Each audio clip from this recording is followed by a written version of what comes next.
Shamaya, you did it. STL Music. Is that good? Welcome back to the show. Yo, listen up, we back in the game. Sweet the league, we got the flame. On the data to the fullest, every single day we wake up, get it in every way. Right from the tool and global inspiration. Talk this sports and top news, no hesitation. Sweet the league is back. We always coming back, that's a fact. Wanna tell them that STL Music, mama, we did it, where we at? Coach Jill in the house with the flow so tight. Every girl, rubber rocks, that's we unite. Yeah, the best show, Monday through Friday, if this ain't different, they lying. We got the energy, when I say sweep, you say the league.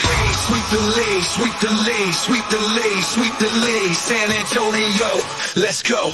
Sweep the league. Sweep the league.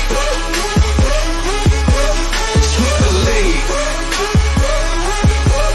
San Antonio, let's go. Hey, it's Rain Fernandez, and you're watching Sweep the League. Be sure to follow me on Instagram, Twitter, and TikTok, and Facebook at Rain Fernandez, Rayne Fernandez. Hi, it's Sherilyn, and you're watching Sweep the League TV. Follow me on Instagram at official Sherilyn for more content. Yeah, this for the family. Loyalty, respect, honor. You know what it is. STL Music. Let's get it. We the ones, never folded on ourselves, no bluffing. Legacy we building, man, this ain't up for discussion. They wanted us to quit, but we dug in deep. Motivated to the fullest, dreams ain't meant for sleep. On the grind 24/7, no time for rest. We making moves, calculated like a master. Hey, this is George Iceman Gervin, and you're listening to Sweet the League Radio.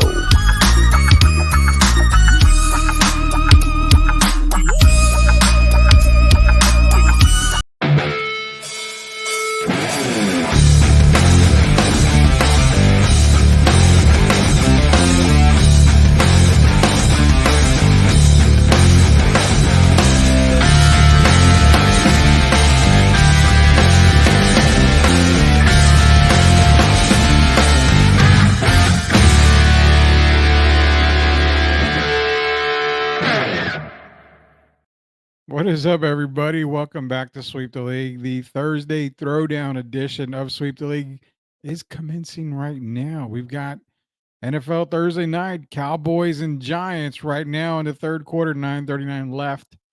As of this podcast, Cowboys are up 14-9 over those New York Football Giants. Just an FYI, I can kind of prove.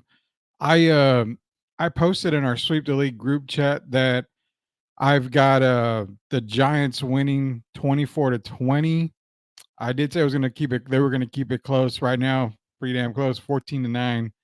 Giants are within striking distance. So we'll see how that game goes as we go on throughout the night. I'm going to be joined by Hall of Famer Derek Irvin and also Coach Gio. They're going to be on here in just a little bit, having a little bit of technical difficulties with both of them as far as computer issues go. So they'll be on with me in just a little bit. Hope everybody's doing fine. Shout out to MTS General Contracting. Shout out to La Cocina Taco Truck, Castro and Sons Solar Specialty. Also, shout out to Jeff Garcia over at Locked On Spurs. I was on today's episode talking about Devin Vassell. Be sure to check that out. It's myself and Jeff Garcia. We're going to be talking about that tonight. Also, we're going to get into some NFL talk, NCAA football talk.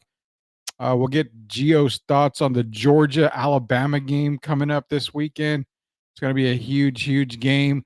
Also, NIL, we talked about that last night, myself and Derek, or yesterday, yesterday's show that was previewed again or rebroadcast last night. I'm going to dive more into it because we have another player. USC's Bear Alexander was unhappy with his playing time, so he decides to redshirt. I got a problem with the redshirt now. If you're going to start paying players and all this other stuff, we got to get back into that. We just got a lot to get into tonight, so we're going to start here with the NIL deal that's going on, the whole issue with Sluka from UNLV. Let's get in some college football talk till Derek and Gio get into the show with us here. But again, we're going to talk some NIL. This first segment is going to be brought to you by MCS General Contracting, the absolute best in the business, whether it's driveways, whether it's swimming pools, it doesn't matter what it is. Contact Chris Leha and the boys MCS General Contracting, proud sponsors of Sweep the League. College football talk, man.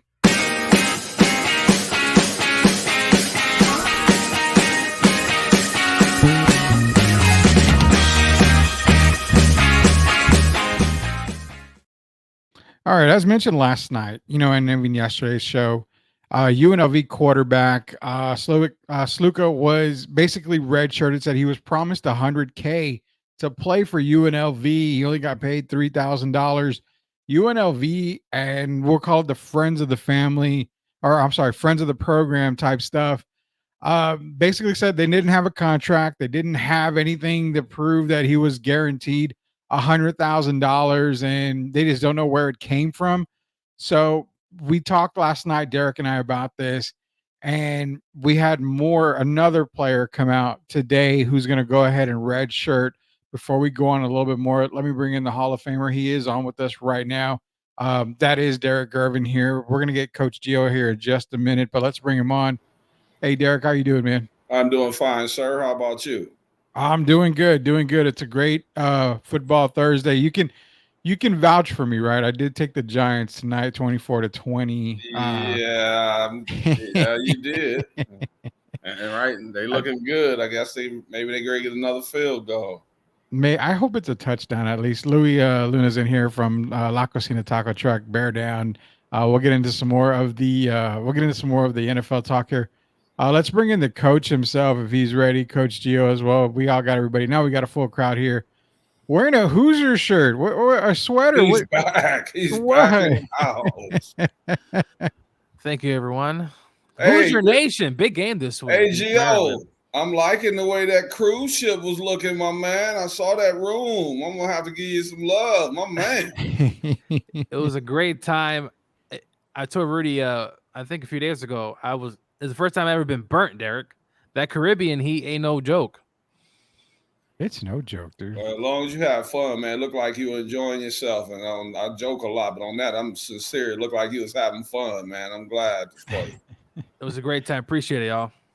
Yeah. Well, welcome back. First off, you were badly missed by everybody, including Derek and I. So you were badly missed. Hopefully I'm pretty sure everybody wanted to talk about the Bears and Caleb Williams. Is that why you avoided us? Because we were going to give you crap about Caleb Williams?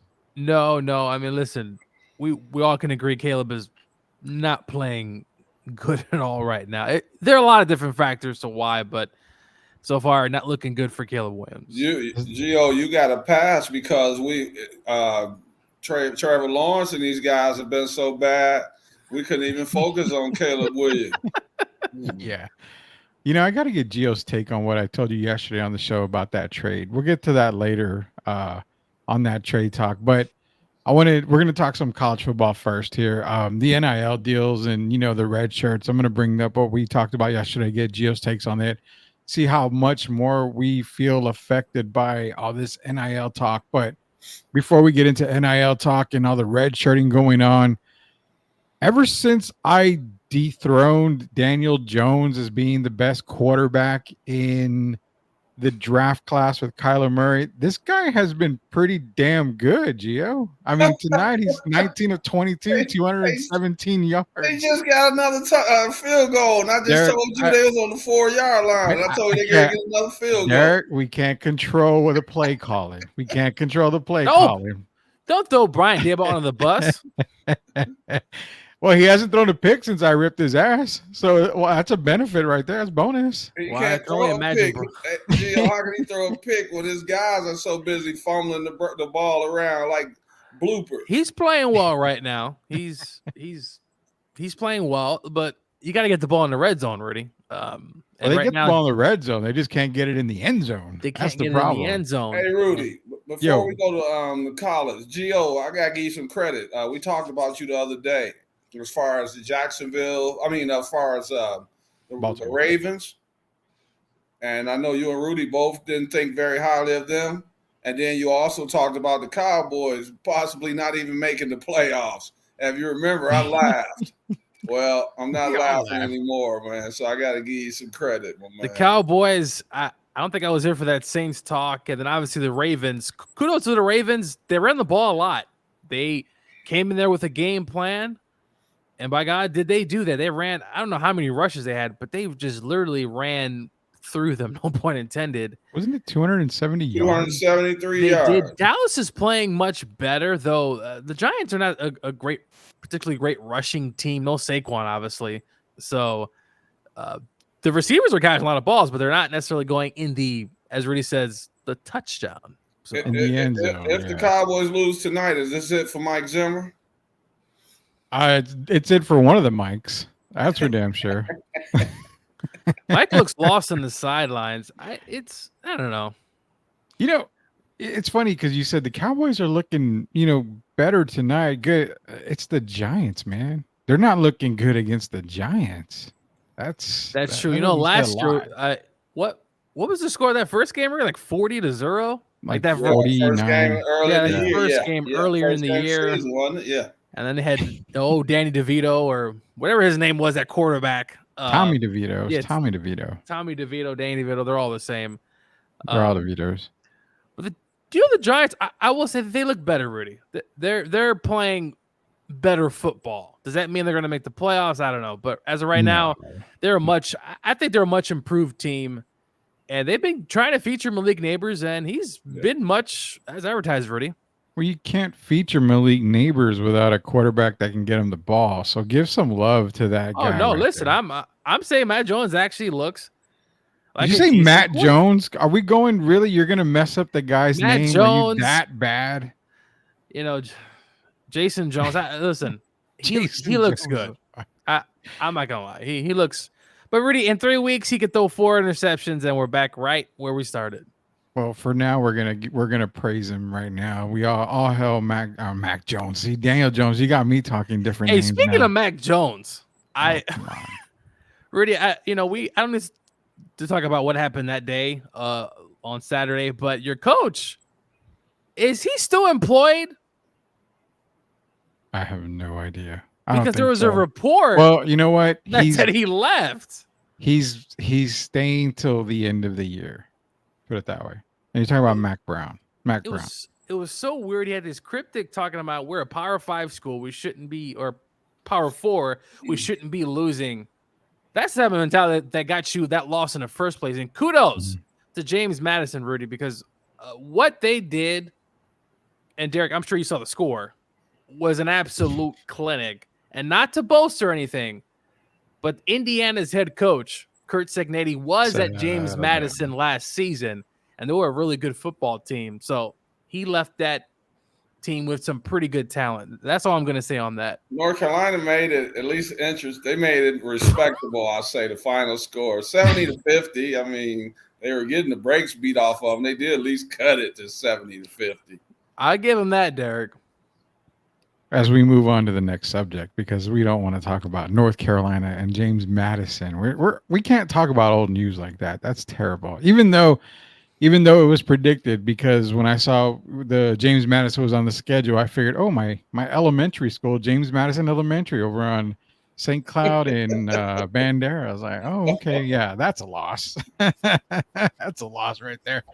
Now, I mean, get into some NIL. So, Gio, Derek, and I talked yesterday. Obviously, Sluka from UNLV said, Laters, I'm going to redshirt. Promised all this money. I'm not getting my money. Yada, yada, yada, yada, yada, yada. Well, come to find out, Bear Alexander, defensive tackle for USC, decides to redshirt. Has nothing to do with money as far as we know. It's playing time. He's not satisfied with his playing time. So, the Sluka thing, Derek and I were talking, it's going to have to come down to contracts. So you're going to start to see colleges get GMs, general managers in college, because they're going to have to work with all these NIL deals.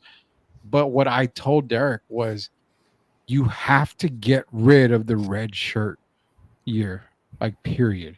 There's got to be a middle point. If you're not happy, you're going to just red shirt and screw your team over.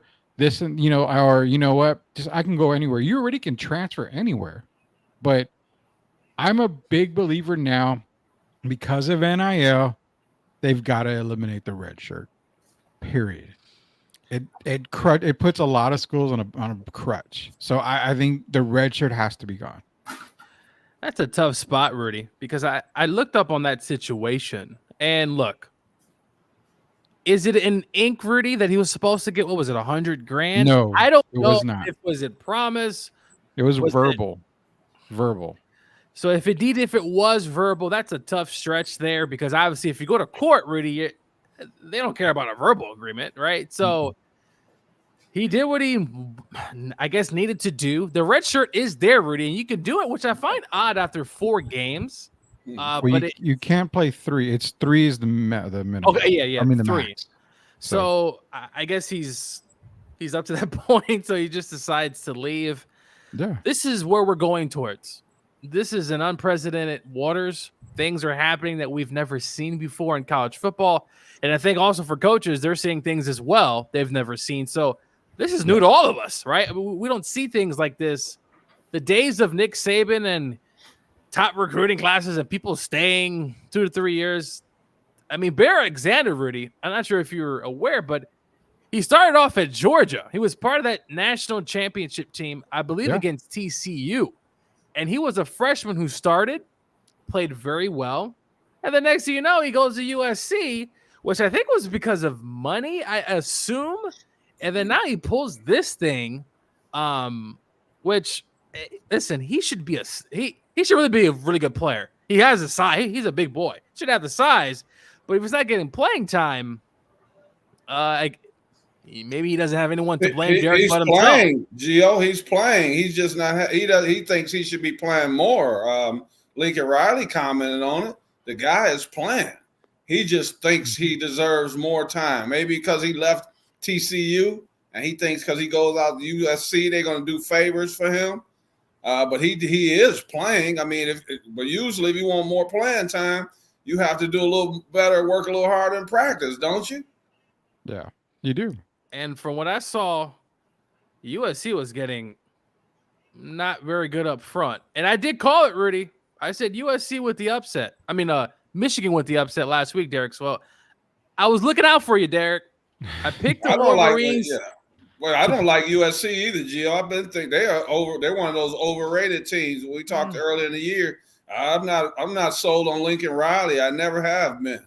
Well, his defense, his defense has been pretty poorly. I thought he has to give up a lot of runs, but I thought they played well, Rudy, on defense to a certain extent. Obviously, those 2 big runs really kind of spread the game over. But I thought USC took the punches. They handled it okay. They obviously lost. But I don't think it's going to be the last time we hear from USC. I think we may hear them down the line. But, yeah, it's different waters right now for NIL. It's really different. And, the one thing I'm going to re-mention to you guys is the fact that now that you're seeing red shirt guys, basically, guys, I'm going to take a red shirt year. I'm going to say, screw this. I'm, no hard feelings or whatever. I'm gone. This NIL thing is going to turn into contracts, written contracts. You're going to have to sign it. And what I was mentioning yesterday was the fact of, okay, you have a written contract. These schools are going to be like, you've got to be with us at least 3 years. At least 3 years. You're not going to be able to go pro, or you can get penalized or this and that. So it's so murky, the waters, that now for the second straight day, we're seeing another guy, pull the red shirt flag. I'm going to red shirt this season. I'll see what happens at the end of the year. I'm probably going to transfer to another school, and it's just not a good look, Derek. And it's something that you've commented and you've posted a couple of times that sports these days is not, it's about what I can do for myself. I'm looking out for myself. Right. And it starts in the pros. We're seeing it all the way down to the high school levels, man. It's so bad right now. You have 1 week where you feel the coach is not treating you justly like you think you should be treated. So you transfer or you sit out. So they're going to have to come up with something. And contracts will probably be the answer. But some of these guys, I mean, will they do that? Because it's like then you do that again. It's kind of like we're going backwards. Yeah. There are some good parts of the NIL. There's some good things. But, yeah, it has been right now you're seeing a lot of players. That's me. And it's not about the team anymore. It seems like we're getting away from what the game was intended to be.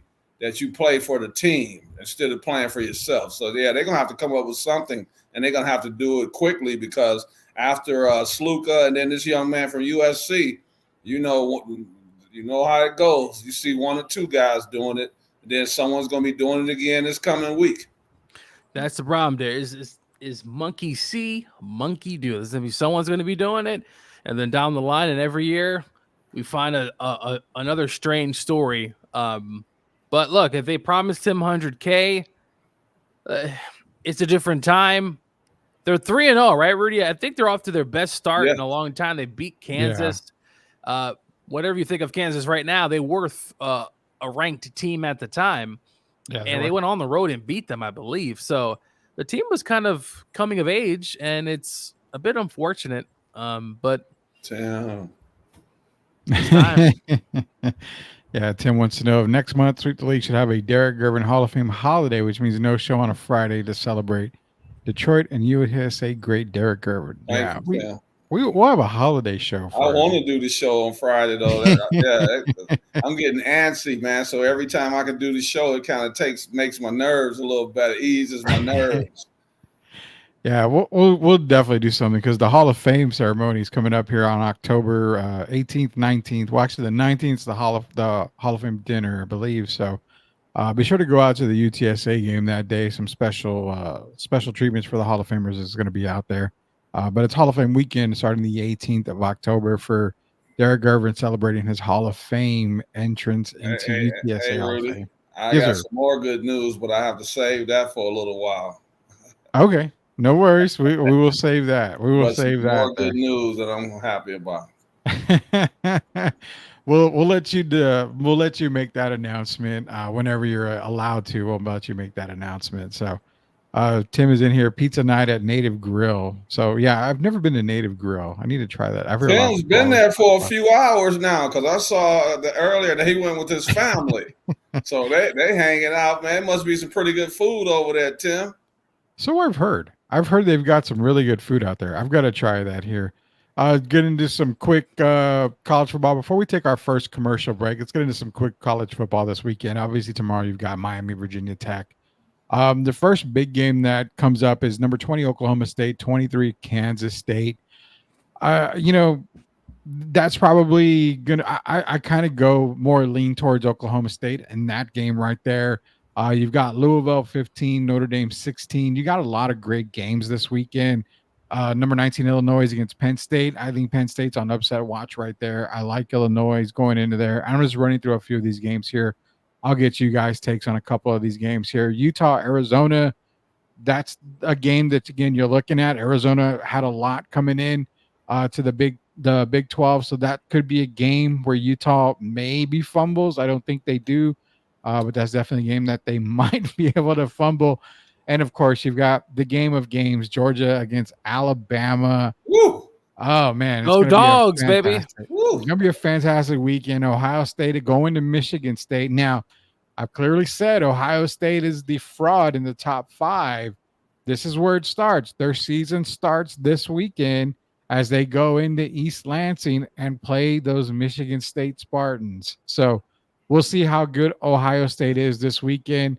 Run around. We're going around the rim here, the horn. Whoever wants to start first, be my guest. What game are you looking forward to? Not Georgia, Alabama, please, because we're going to talk about that one. But if you got another game to talk about first, give me that one first. We're going to get to Georgia, Bama. For me, it's Utah, Arizona, because I had high hopes for Arizona.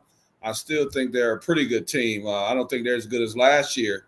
But I think very highly of Utah. And if you remember when we were making our picks, I like Miami and also like Utah. And this is the game for me that is going to prove. I think if Utah wins this game and they win convincingly, I don't see them losing. I told you I could see them maximum losing one game. Yeah. So that one game, this is the one I'm kind of nervous about going against Arizona. But for me, that's the game. And I think Utah is going to win that game convincingly. Well, I live in Big Ten country. Interested to watch that Illinois Penn State. Really, we've talked about Penn State really as well as Derek. Every now and then they lose to somebody they're not supposed to lose, right? And Illinois, big win last week. Reed actually caught some of that game against Nebraska. I believe it went to overtime. Two Big Ten foes. It's going to be a battle of wills. I give Illinois a good shot to go in there and win. It's going to be a tough environment. But Brett Bielema's got this program back at Illinois and Penn State. I don't know, Rudy. They might make the playoffs just because of their schedule. But I just so bad. Go look at Franklin's record, Rudy, against winning teams. It's really bad. Yeah, I know it's really bad. I did look it up earlier. So, and that Illinois game, I'm circling Illinois, man. They've been playing pretty good, didn't they, Rudy? God. Yeah, they've been looking. I thought they looked pretty good all year. Yeah. You know, they're not looking Indiana Hoosier good or as good as Gio in that Hoosier sweater. Hey, I'm making the trip to Bloomington to watch Indiana versus Maryland this week, so it's gonna be a packed crowd. We are expecting rain, so you know how those rain games go, Rudy. Anything's possible. So we'll see how that offense could potentially slow down. Yeah, go ahead, Derek. Who's better, Indiana right now? Indiana or would you say are they even in the same ballpark with Tennessee? Well, look, Tennessee plays in the SEC. I think they're far ahead right now, Derek, simply because of that defensive line at Tennessee it's going to be a problem. I think the quarterback, though, Rudy, it's a freshman quarterback. Works really good at Indiana. He's thrown no interceptions. He's been phenomenal all year. So I think the quarterback, I think the team overall is got to be Tennessee, Derek, just because of the athletes they have and that defensive line and the receivers, running backs. But Indiana, I mean, they're playing on a high level, big game against Maryland, and then they go on the road, tricky game next week at Northwestern. So we'll see what the team looks like in a few weeks. But man, that Michigan game, I'm trying to make that game just for you, Derek. But I might not be able to make it. But I'm gonna try my hardest. I'm nervous already. I like Indiana. I think when you talked about them at the beginning, I didn't really take you serious. But after looking at them over I didn't. But after looking at them over a few weeks, I think they're a better team than they're being given credit for. And I think they're going to continue to surprise people over the course of the year. I don't think they're a bad team at all. Yeah, no, I mean, this is a big hire for them. Kurt Segnetti, wherever he's been, wherever program he's been, he's won. Sure, they've been at small schools, but look what James Madison just did last week to North Carolina. Stop it. I'm sorry to keep bringing him up, Rudy, but he was there last year, and unfortunately, you gave up 70 points in a football game. But anyway, Kurt Segnetti, big shout out to them, but they are on upset. Maryland is a sneaky team. Mike Locksley always has those teams ready to go. It's going to be a physical brand, and I can't wait for Saturday. Any opportunity, any chance? And before we move on to some more college talk, give North Carolina some credit though. They held James Madison to 17 under 100. They held them under 100. I'll give them. This is the second half. They held them 17. This is unbecoming of you. This is ridiculous. Yeah, blame the school. Blame Mac Brown. Blame everybody else but me. What's the record? Do you guys know what's the record for one half? Oh God, I don't know offhand. Close. I was starting to have to look it up when they started talking about. I know 50. There was a game back in the day. Didn't somebody score like over 100 points, Rudy? In a half? Not in a half. Like one of those old games, like back in the 20s. I don't know. I mean, more than likely. I don't know. I can do the research for everybody out there in a minute, but before we move on to the big game, obviously Georgia Bama. I just want to throw this question out there because as much as Gio's talked about Indiana and Derek and I, we it's not like we laughed about Indiana being good.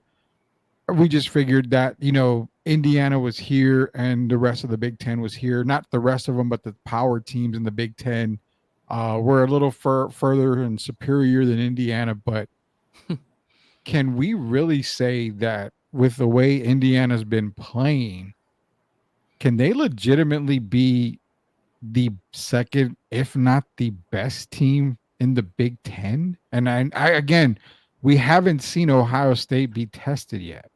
We've seen Michigan already, lay the egg against Texas, who's number one team, but we still haven't seen a really dominant Michigan team.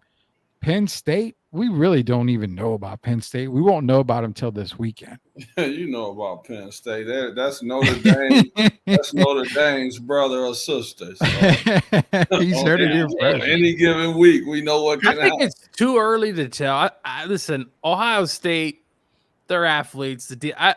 Rudy, I think right now, I love Indiana. Third? I'm going to that game. They're probably fourth on that list, simply because they got so many new players. They haven't really hit adversity yet either. The first games are always kind of weird. They didn't play great off the bat against FIU, but Curtis Rourke's been phenomenal. But I just think it's too early. And I go on Twitter, I see all this Indiana stuff. Man, just give us more time, man. I don't want to have the wagon here first where we haven't even, put all the food in there, right? So let's just bring just a little bit down. I don't want people to go crazy, but obviously I've been hyping them up. I just want to – they got some tough games, and we're going to learn a lot because now already it's conference play, right? So this is where we learn. We're going to learn if Penn State's for real, Derek. Which I'm hoping they are. Penn State being in there, and we're going to see Georgia and Alabama, which is going to be a phenomenal game. So why neither one of you guys mentioned Oregon? Oh yeah, no, I forgot about that team. They played good last week already. They did. They finally looked good last week. They took care of their sister or whatever, stepbrother, whatever you want to call that rivalry there in Oregon State. Though, you know what? It was the first time they won there in a while. So apparently it was actually a pretty tough team. But no, I think Oregon's right there. They got the speed. Something's off, though. I don't know. They didn't look great the first few games. They barely beat Idaho or somebody, right? Hey, they were my pick to win the Big Ten, though. And I still think they're going to win. I don't believe in Ohio State. No, I won't. I don't have Oregon winning the Big Ten. You don't, Rudy? No. Even though I call them a fraud, I still have Ohio State won. I mean, even though you said they're trending upward, Oregon's trending upward, but I don't think they win the Big Ten. I don't think so. They looked good in 1 week. And that's really all I can say. Now, against UCLA, I'm fully expecting them to look good again against UCLA. But when it comes to, the bigger teams in the Big Ten, I just can't see Oregon beating an Ohio State or anybody like that. I don't have them winning the Big Ten at all. Yeah, it's going to be tough for them because we saw what happened to USC, right? You get to those games, and Rudy, it's going to be raining. It's going to be raining on Saturday here, right? Especially Big Ten. It's not going to be great weather. And I'm not saying that obviously in Oregon it does rain, right? They live in the Pacific Northwest, but it's a different brand. And you saw USC struggle. It's just round and pound. You're going to have those teams who also air it out as well. But yeah, Oregon, maybe not yet, but they're still up there. They have the talent. They got the speed. They got athletes all over the place. And, man, they got some cool jerseys, too. Yeah, they do. Tim's just posted a weekend special over at Native address, Rudy. What's that? Send that address so Tim can FedEx these wings and this 14-inch pizza. I think he's challenging me back when I was a big fat Rudy because I could definitely eat that meal. That ain't a problem. 15 pieces of hot wings and a 14-inch pizza. That is not a problem back in the day. I could easily. That's like a lunch for me probably right there from back in the day. So, I can get the address for you here in a little bit. But, the one game before we move on to Georgia, Bama, the one game I have circled, I actually have Boise State losing this weekend to Washington State. So do I. Yeah, I think this is that game where we see Boise. Aren't they underdogs by 7 points, something like that? Boise favored by 7.5. They're favored by 7? Yeah, Boise's favored by 7.5. I have Boise losing that game. Yeah, I don't like that game for Boise. I've actually got Washington State winning that game. So it's going to be the battle of obviously running game versus a passing game. Yeah, and obviously they got the stud there at running back and is Ashton Genty.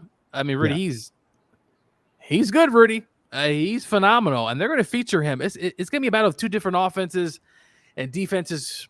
Who's going to step up? I might give the edge to to Boise here, but haven't they beaten Boise like 5 out of the last 6 games or something, Rudy?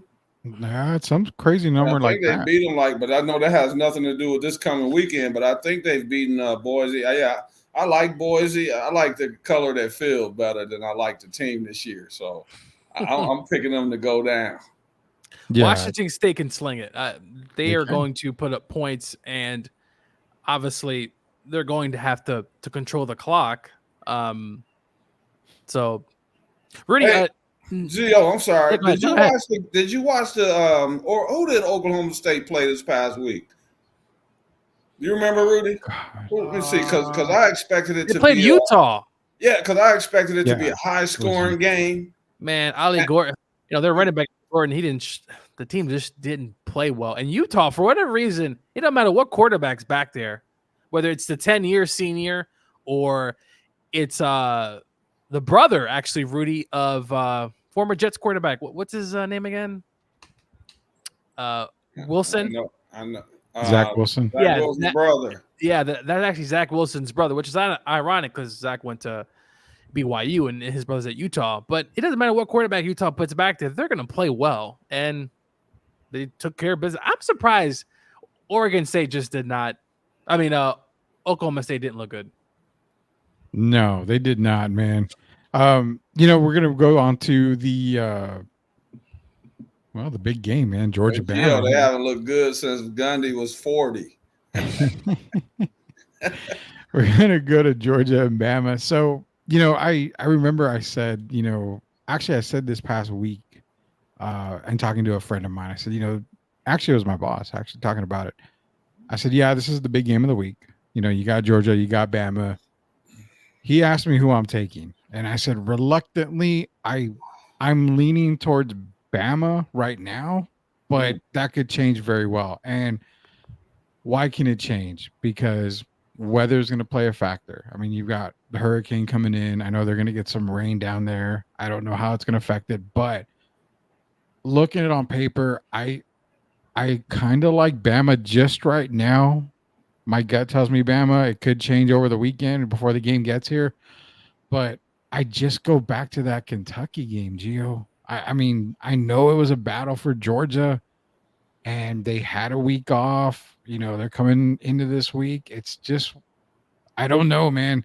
Is there something you can tell me to give me that slight edge to give to Georgia heading down to Tuscaloosa at Bryant-Denny Stadium? Because right now, I'm feeling Georgia's win streak's going to snap against Bama. Well, look, Georgia's won. I don't know what the record. How many SEC games have won in a row? I mean, conference games were just like 40. Yeah. Or something. It's like 43, isn't it? Something like that. Some crazy number. 2021 or 20. They haven't lost something like 2021 or something crazy. Yeah. Yeah. So it's a phenomenal streak, and look, it's a tough matchup. I mean, they're playing a team that I respect Alabama. They got a lot of athletes. The rain could play a factor. This could be if it does rain, Rudy could slightly favor Georgia and their style of play, at least this season. Georgia's going to want to run the ball with Brian Robinson and Etienne, the brother of Travis Etienne, the one from the Jags. But, man, Georgia's getting some guys back this week. Listen, that Kentucky game, I know a lot of people laughed and said, it's just Kentucky. Kentucky has a very good defense, a lot of athletes, a lot of guys from the portal as well. And Kentucky also plays tough. And, Rudy, they got out of there just alive. I mean, just barely. I mean, people don't realize that Kentucky's been relevant for a few years. They may not have made a whole lot of noise, but for the past few years, Kentucky's been a tough out. They've been relevant in college football for several years. And it's one of those things where, sure, it's just a random SEC team, but we saw what South Carolina did to LSU. We saw what Arkansas just did to Auburn. Rudy, Vanderbilt had Missouri on the ropes. And I know I've laughed about Vanderbilt a lot, but I want to give Vanderbilt a lot of credit. Rudy, they've played some tough teams. They beat Virginia Tech. They've had some close ones, and Missouri's a good team. But, man, I'm going to pick Georgia, but I'm going to say this. Georgia has to come out with an edge because what I saw against Kentucky was flat. it was essentially saying, hey, we're Georgia. We're going to just show up. And obviously, you got to give Kentucky a lot of credit, too. But, geez, it was not a good look. But I'm going with the Dogs.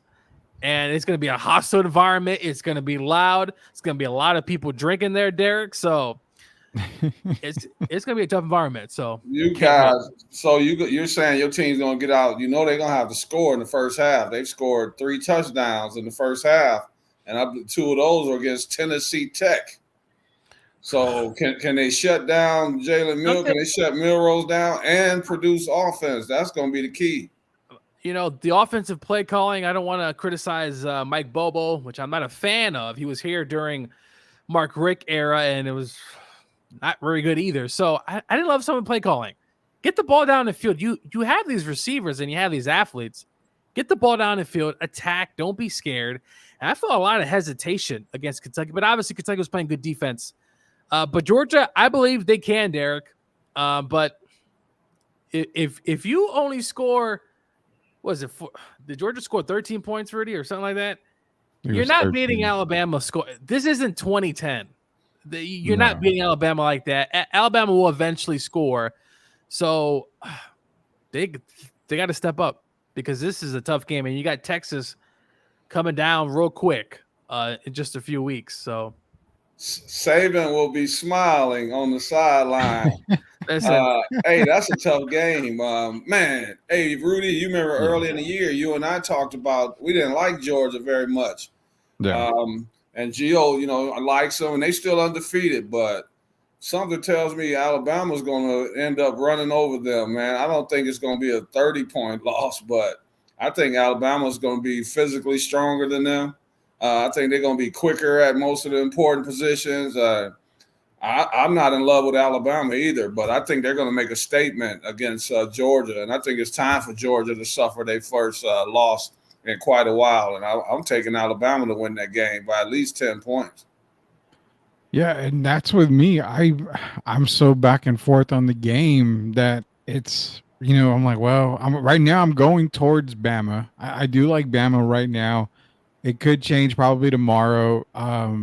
It could go either way for me because you got Bama, you got Georgia that still has to play Texas. They got to go to Austin to play Texas.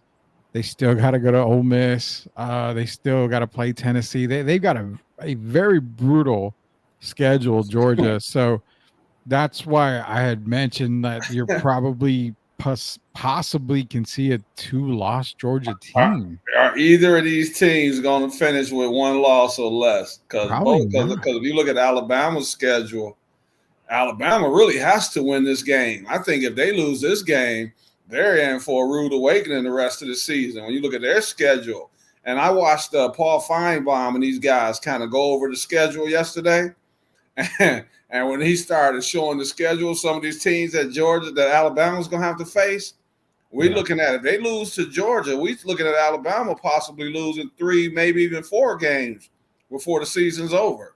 So this game is basically make or break, in my mind, more so for Alabama than it is for Georgia. I mean, you still got Bama going. They got to play LSU. They got to play Missouri and Tennessee, Oklahoma at the end of the year. They end the year in the Iron Bowl with Auburn. But you can't overlook a South Carolina team who South Carolina can play big time ball in big defensive games. Front, they beat up Kentucky, and I thought Georgia would do the same, but they beat up Kentucky pretty badly. That was not even a fun game to watch. But hey, don't forget about Vanderbilt, guys. That team took Mizzou to what, 2 overtimes, Rudy, I believe, something like that. So you never know in these weird games in the SEC or even the Big Ten. Who do you two guys have now moving up to replace Texas State and Memphis as a surprise team? I mean, Liberty would probably be the first option. Liberty, I honestly, if we're going into teams that you're going to probably put in that 11, 12 range, BYU, maybe one. Liberty, well, no, because Indiana's one. I would say Indiana does get in. I think they will get in. Probably BYU. I think Boise State, again, they probably lose this week, which kind of kills a lot of their chances of getting in. Outside of that, Derek, man, we're Colorado. talking. No, Colorado. definitely not that Colorado. would be Rudy's worst nightmare if Oh, Colorado God. got in. Yeah. Hey, speaking of Colorado, why are that we was a talking big Colorado? time play Oh, that God. Shador made, Derek. You got to Oh, give him boy, up. That was at the end of the game. that was a bit. He actually made a pass before that. The guy dropped. Yeah. But Yeah. Shador, sure, yeah, for his trash talking his dad, all that stuff, that was a big time play he made. Y'all gotta admit. I saw the same play with Doug Flutie. I'm not excited. Doug Flutie wasn't, all NFL. He threw it where nobody else could catch it, and to throw it on the run like that, that was a pressure packed throw, and I mean he couldn't have put it in a better place. We'll see. I'm not going to dog the guy. I mean, I know how I feel about Shador Sanders and coming into the NFL and all that. I'm not going to dog him. It was a great throw. I mean, it was a great throw. A throw that not many people can make. So I give him credit for that. And It was Travis a great Hunter. throw. No, Travis Hunter is the reason why Colorado is Colorado. I mean, that's it. The guy's playing both sides of the ball. He's making plays on both sides of the ball. Travis is just really he's special. And I'm not even. He should. If someone picked him number 1, would you fight him? Nope. As a number 1 pick overall. Yeah. No. Do you want now? Here goes the thing. Do you want to deal with the attitude though, man? Because he kind of reminds me of CD Lamb, one of those guys. If he doesn't get the ball every play, we saw CD last week, and we saw what he's doing today. He has like a ton of catches. It's the Giants, but I'm just saying. He said it. What if I'm saying, is he worth the gamble? Because at some point, it's an NFL guy that actually called him out yesterday or the day before. And he wasn't anything negative. He was just saying that CD, they're going to have to decide, is he going to play both sides of the ball? Or is he just, what position, is he going to be offense or defense? In the NFL, can he play on both sides of the ball? No. There's no way he can play both sides of the ball. No, I wouldn't put him through that. It legitimately comes down to who drafts them. Because if okay, I guess let's take it here. If the New York Giants drafted Travis Hunter, honestly, I would put him on the defensive side of the ball. That's what I would do, probably that. And then you could run him on, Cause that fumble, really. Yeah, I mean, you can run him on the offensive side here and there. That's not a problem. I'm not mad about that. But I would almost like to see Travis Hunter play cornerback in the NFL. That's just me. There's something about playing both sides of the ball, opposite positions, receiver, cornerback. I just feel like he could be a more dominant player on the defensive side of the ball, but he's still spotting, use him in spots here and there for, at wide receiver. So yeah, it just depends. But I mean, if he goes to a team like Carolina, I mean, you need an offensive weapon there. So, there you go. You have J.C. Horn in Carolina. So you're okay at a corner area, but he would be more beneficial on the offensive side of the ball if he went to Carolina. That's just my What about that fumble he called that caused that goal line to end the game? But Derek, those are the type of plays you want your stars to make, and he's been phenomenal. Listen, he went to a different type of school, right? Coming out of college, people were surprised, and he balled out there. Now he's balling out at Colorado. I don't think Colorado makes the playoff. I mean, they would have to go on a hell of a run. They're not going to make the playoffs. But a big game this week against UCF and Gus Malzahn. It's going to be interesting to see that. I think UCF's a better team overall, but who knows what happens, because you got Shador, you got Travis. You got a shot every game, Derek. Every time they put on those helmets, they got a shot. Unless, obviously, they're playing any of the big-time schools like Texas. Don't you think their defense is still a little suspect? I know the defensive line played a little better. They played better last week, but it's getting better. Yeah, I look at all those guys over there, Warren Sapp over there smiling and all that stuff. I'm just interested to see if he'll be smiling in a few weeks. Listen, Warren's great. I think he was obviously a Hall of Fame, but those kids don't have any of his stuff. So you're out there teaching, and you hope they obviously, but they're playing better. And maybe as the season gets along, Derek, maybe this team looks very different at the end of the season. I do think though they're going to make a bowl game. I know we were all kind of saying five games, 6. Yeah. I thought they would make a bowl game. I know Rudy said they would probably win 3 or 4 games. I didn't say 3 or 4. I said I 5. don't know. 5 or 6. You might have to check the tape on Check that, the Derek. tape on that. I did not say 3 He games. said 5 or 6. I know he said something like that though, Derek. I know he I did. not. Yes, he did. We got to pull up the tape. He definitely 3 said and 4. Oh my god! I swear, I know. Rudy, you might have said. I'm trying to think back if you said that one if time. I said that, it was big time jokingly that I said 3 or 4. I did not expect 3 or 4 games. I said 5 or Hey, 6. Gio, I believe you because I think one time we were talking and I think I'm serious. I think you did say that one time, Rudy. You might only said it once, but that kind I of heard does sound right. Maybe 3 or 4 wins. Yeah, he said 3 or 4 wins. I'm pulling up the schedule here so I can see because and Rudy said that we're not going to beat Colorado State. I know he said that. Yeah, I did say that. They wouldn't beat Colorado State, and they barely. Hey, beat Rudy. Baylor. So why are you looking it up? Be honest. Do you has Shador? Do you see his stock rising? No. I've been seeing people talking about him second round, first round, and you still think he's a 5th or 6th round guy? Yeah, I'm lenient and I'll say 5th round right now, 5th and 6th round. What do you think, Gio? I told you 6th or 7th and undraftable last year. I think he's raised his stock, especially with that. He was already. I think he's gotten a little better, man. He's a little more comfortable in the pocket. He's not holding the ball as long as he was last season. His accuracy is looking pretty good. I think some teams will take a gamble on him. No, you have to, but it's a matter of where do you gamble on Shedeur Sanders? What round? It matters where you go. Yeah, Bryce Young is. I mean, man, look right now. You got Deshaun Watson. You got Bryce Young. I mean, you got guys like that. You got Sam Darnold leading the Vikings to 3-0. So I think if you look at these are not marquee players we're talking about. Deshaun Watson, all these guys. So I don't think Shedeur is any worse than the way some of these guys are playing. And I think some coaches are willing to take a gamble on him. I won't say first round, but I could see him going right now 2nd or 3rd round. He's number 1 on ESPN's big board for quarterbacks. Shedeur Sanders, Carson Beck, and then Quinn Ewers are the top 3 quarterbacks for next year or for the draft coming up here in 2025. But it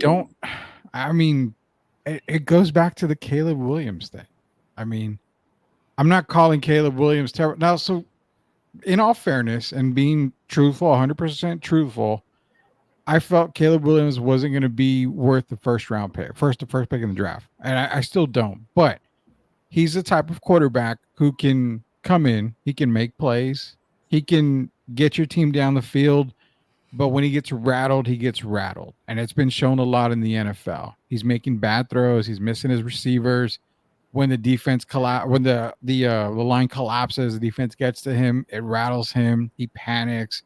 So I get it. It's year 1. I'll give Caleb another year, see how he does. But I don't think he was worth the first pick in the draft. I've seen more out of Jaden Daniels. I'm seeing more out of Bo Nix. I mean, you see a lot more out of these guys. The more established guys, I think. You still talking about Bo, huh? I'm not. Bo knows Bo. Wait, so this is what I want to say about that. I've talked to some Bears fans. They're not very happy with Shane Waldron as the offensive coordinator. I saw the Colts game. Dude, now I know why Seahawks fans wanted him gone. It was terrible. They had the ball in the red zone. By the way, several times in the red zone, he ran a trick play in the red zone. It was just whatever you think about Cliff as the OC with the Commanders, I know he can call plays, though. He can dial them up. He could scheme it. And Kyler had his best years with Cliff. And we already know about Sean Payton and what he can do with an offense. I first of all, Rudy, you already know how I feel about defensive head coaches because whatever his Dan name is, Quinn. Eberflus, whatever, that's not going to work. You need What an about Dan offensive. Quinn? But Rudy, he paired himself with Exactly. a really good offensive coordinator. Dan Quinn Shanahan, Dan Quinn Kingsbury. Dan Quinn knows what to do as a head coach. Go ahead, You Jeff. have to, and Shane Waldron just has not worked out. Seahawks fans apparently told Bears fans about it, and now Bears fans are crying about it. And what do you do now? You have to fix it, but something's off. There's too much talent, Derek. There's too many guys on this offense that, well, you can't get nobody the ball. Before Derek says anything, I want to say this on that Colts game. I spit out the water that I was drinking when I saw, what was it, on the goal line, 4th and 1, and they run a pitch play to DeAndre Swift. You pitch it back 2 or 3 yards to DeAndre Swift. I'm like, you never on goal, 4th and 1. Rudy, you funny because I'm sitting here looking at the game with my woman, and when they, I'm over there saying quarterback sneak. Or you just pounded straight through the I actually said tush push. Yes. And when they handed the ball, I was like, oh boy, we know what's going to happen after that. Hey, Gio, but for Caleb, is it really the plays or is it a combination of both? Because Caleb has had some opportunities where he's overthrown guys by like 15 yards. He's also not playing very well. He's being rattled easily, and he's not making certain throws that he should be making. It's a combination of both, Derek. He's not playing well, and the offensive play calls. I thought that Texas game, Rudy, I thought he was getting things going. Yeah. But they can't run the ball, and Caleb he seems like he's like your leading rusher, it seems like these days. That's not going to work. It's a disaster. And I love Swift. He's a former Dog. But, man, he is looking not good so far. Not a good pickup so far. I don't know where they go from here, but you better figure it out because, Rudy, if they don't, I could see the coach get fired easily. And he's on his last legs. Not making it through the year? If they keep it up, no. There's just no way. They're going to try to salvage this year. You know who I know? With you. You know who they need to hire? Ben Johnson, the offensive coordinator from the Lions. I think that would be a perfect hire for we've seen what he's done with Jared Goff and that offense in Detroit. I'm saying, Derek, this would be a great hire. Who are the two? It's two coaches that recently said they want to coach again. I know Belichick is one of them. No, keep Belichick away from Caleb Williams. It's another coach. I can't think of the name offhand, but it's two coaches. Belichick is one of them. It was just yesterday. I know that for next year. They were saying for 2025, but you know, money talks. Well, yeah, money does talk on that sense. I know Marvin Lewis said he wants to coach again, but I think that ship has sailed.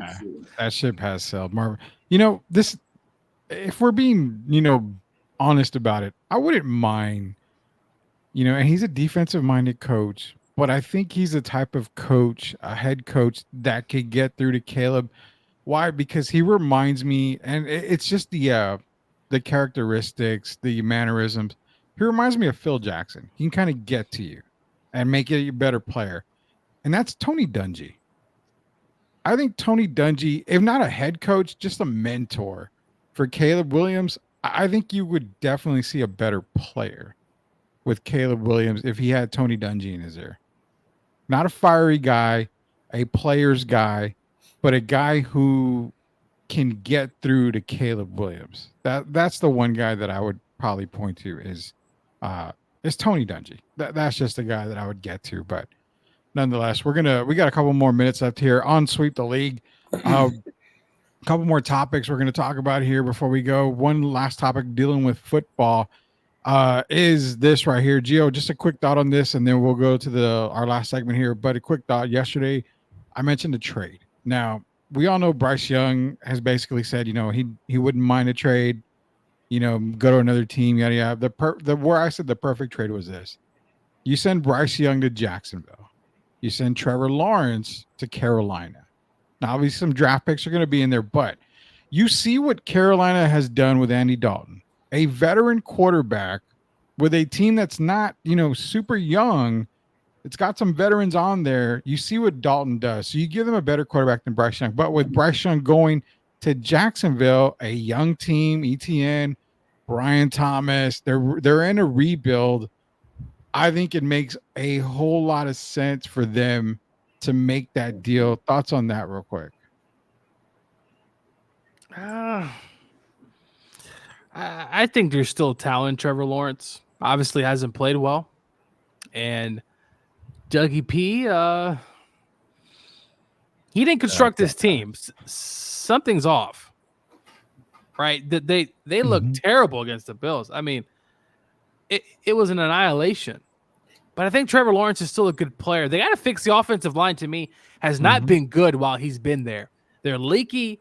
They're inconsistent. They can't really run block either. If you really notice at the line of scrimmage, yeah. So they made the playoffs that one year. I was very surprised. But no, Rudy, I'm keeping Trevor Lawrence. You just paid him, Rudy. Now, if you're the Panthers, sure, I would probably do it. But if you're the Jags, it's too early. We saw, what was it, not too long ago, Denver get beat by what? 70 points? I mean, yeah. You get bad games a lot in this league. Yeah, the Jags have had a stretch, but I think the Jags will be okay. But their defense Trevor's is not happy with Peterson. That's the key. Are do you going to get we know rid of that Peterson? for sure, though?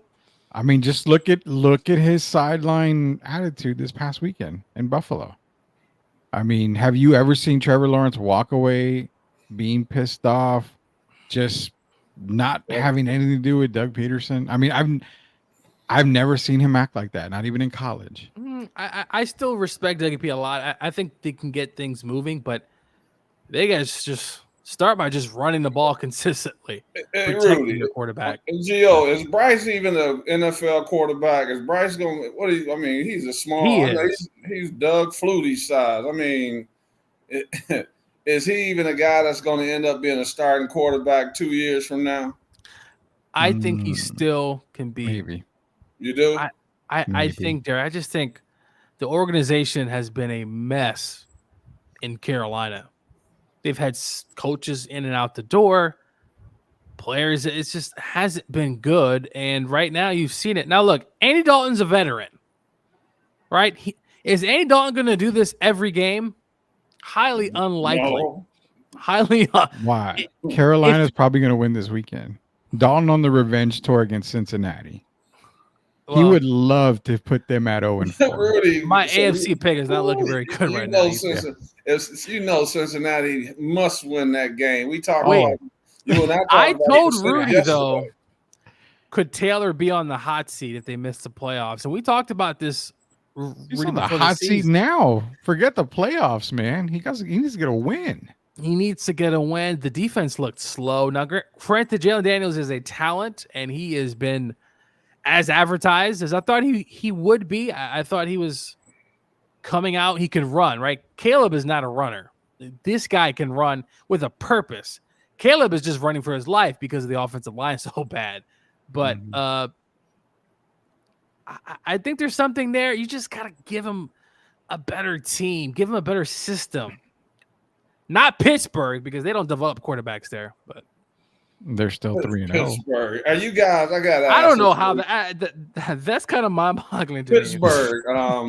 Why is there? Now tell me this: the Steelers 3-0. I understand that, but is it a convincing 3-0? Because no. What's his name? Fields is averaging 173 yards, I think, passing a game, and he's got 2 passing touchdowns and 1 running touchdown in 3 games.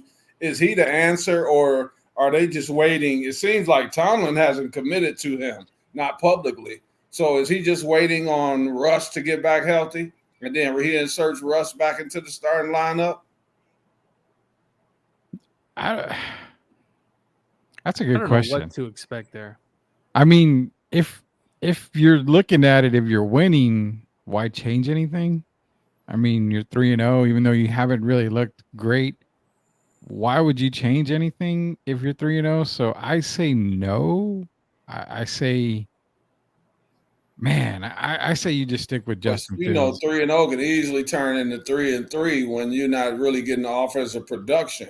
They've been kind of fortunate. The defense has stepped up, but it's not like he's been killing them, man. 2 passing touchdowns in 3 games. Justin Fields, he's managing the game. But don't you think they want to go up and down the field, have a few more options with Russ, and then if it doesn't work, then you go back to Justin Fields. So that's why I asked you guys, because I'm just trying to figure out, because if you sit Justin down and bring Russ in, can you go back to Justin Fields if it doesn't work out with Russ? Well, here's the question. I guess the best question to pose. Are you rocking with Russell Wilson for the next couple of years, or is Justin that guy? If Justin's that guy, then Russ needs to take a back seat. And you So just need why to bring Russ in, though? I mean, that's what I'm saying. Denver debacle. I mean, and he didn't play that bad in Denver. He actually had a good. If you look at the numbers, Derek, He the played man had actually pretty good year, year. Rudy, with a bunch of dinks and dunks. But I only asked. So why? I'm just saying, because Mike Tom usually, it's good for your psyche when a guy knows, especially a young quarterback, that you're his guy. Why hasn't Mike Tomlin? He's still on the fence. He hasn't come out and just said Justin's our guy. So that tells me that he's still not very confident in Justin Fields. They've been fortunate to be 3-0, but I'm just figuring out if he goes to Russ, how would that affect Justin Fields' confidence? I don't know. I mean, honestly, it shouldn't affect him too much. I mean, I'm sorry, it will affect him a lot. You're talking like, well, I'm 3-0 with the team, and you want to bench me for Russ Wilson, who hasn't played. Is he hurt for real? Because when I see him on the sidelines, it's kind of a weird feeling. He's out there holding a clipboard. He's chewing his gum. It's weird to me. I don't know. I think Russ is going on. He doesn't look disgruntled, Gio. That's why I said that I think that he was really hurt. He's not over there pouting like he's been benched. He's looking confident, like he believes that he's going to really get an opportunity to play. I've been looking at his body language, and he doesn't look like a guy that feels he's going to be carrying the clipboard for the rest of the year. Yeah, I don't know. We'll see what happens. We got one more segment here. And Gio, it's a new segment that we launched recently. It's called the Cut Off Guard segment. Let's get to it real quick.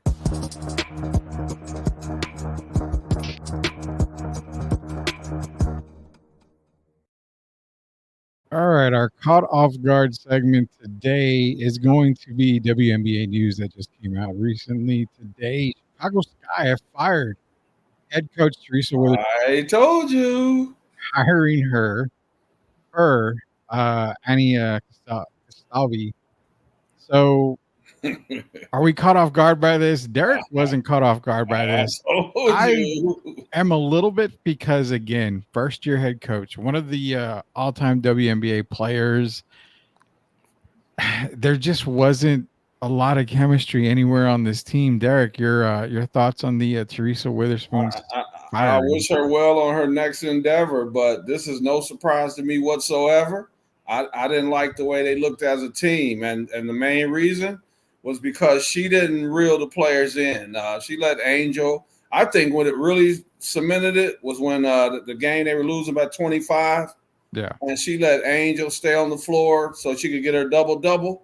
Yeah, that's not the way you bring a team together. And I think they looked at it. They sat back and looked at everything over the course of the year, and they could have done a lot more with Cardoso.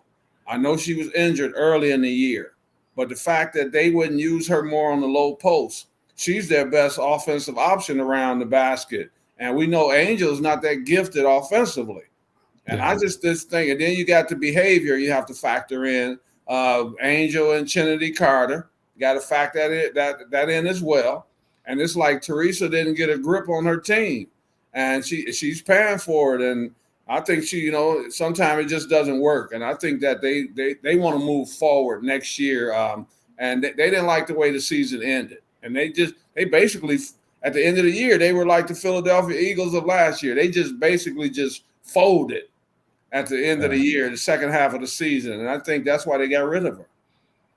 Are we expecting a Don Staley rumor to come out here pretty soon? I mean, we mentioned it the other day that Don is probably the name on top of a lot of teams' list right now. So, I mean, if she was to go to Chicago and leave South Carolina, it's not a bad team to start with. Definitely not. But I mean, we got to figure who's going to be the next coach. Now, you mentioned the Indiana Fever head coach. Is she next? We can probably get that here pretty soon. But yeah, that's our cut off guard segment for today. It was Teresa Witherspoon. Tomorrow we'll come back. We'll do our NFL picks. We'll get some NCAA picks. We'll pick the top 25 games. Of course, I know Gio's taking Duke this weekend because he's a huge Duke football fan. No, he's not.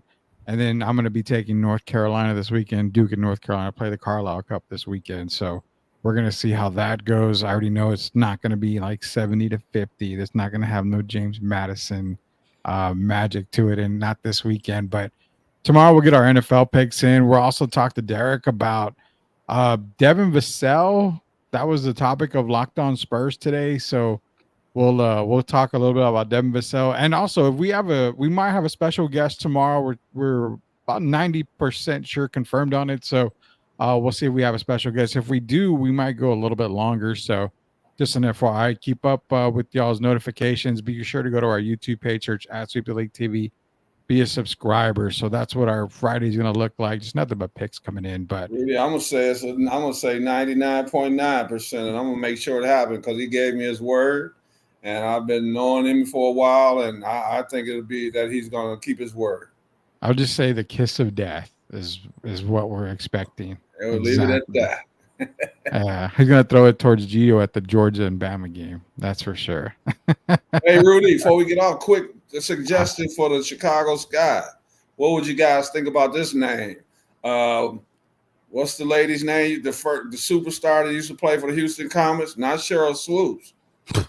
Cynthia Cooper. Hey, Cynthia, where are you? That wouldn't be bad. Cynthia Cooper.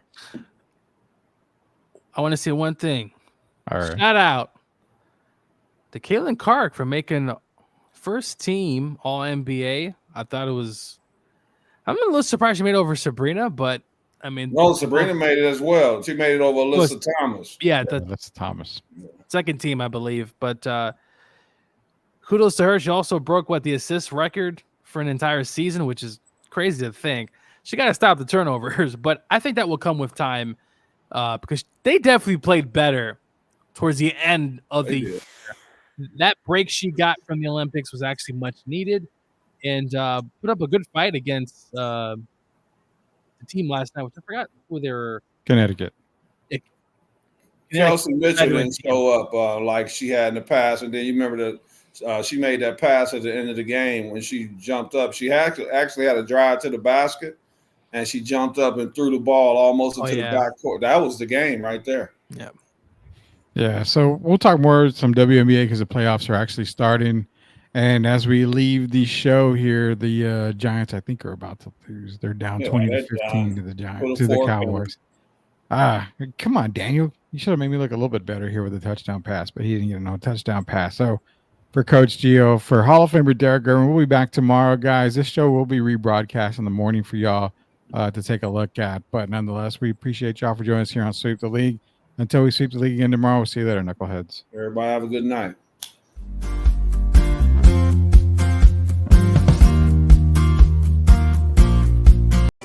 Are you looking for a contracting company that gets the job done right the first time? Look no further than MCS General Contracting.